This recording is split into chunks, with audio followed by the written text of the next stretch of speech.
والرجز فہجر۔ پیغمبر اسلام صلی اللہ علیہ وسلم کا مشن توحید کا مشن تھا۔ آپ نے اپنا مشن 610 عیسوی میں قدیم مکے میں شروع کیا۔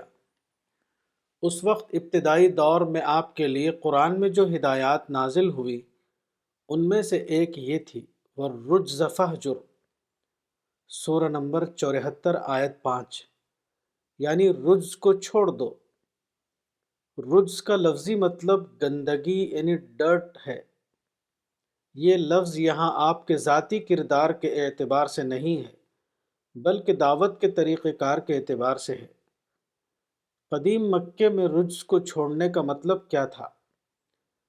اس کو پیغمبر اسلام کی عملی سیرت کی روشنی میں متعین کیا جائے تو وہ یہ ہوگا، مکے میں اگرچہ تمہارے لیے ناموافق حالات ہیں مگر تم اس معاملے میں حکیمانہ طریقہ اختیار کرو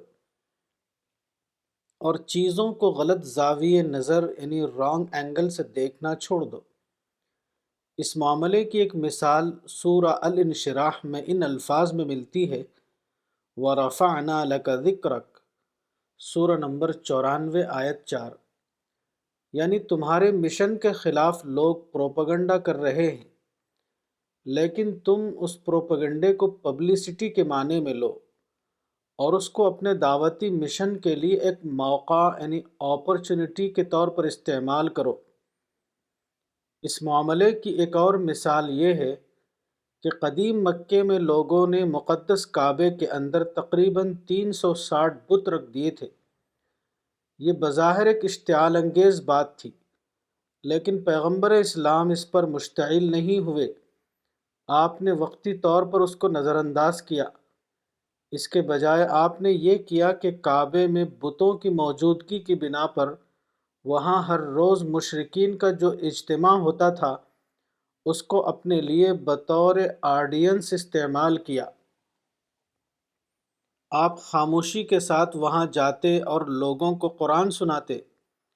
روایات میں اس واقعے کو ان الفاظ میں بیان کیا گیا ہے، وَعَرَضَ عَلَيْهِمُ الْإِسْلَامَ وَتَلَا عَلَيْهِمُ الْقُرْآنَ، سیرت ابن ہشام، مصر، 1955، جلد 1 صفحہ 428۔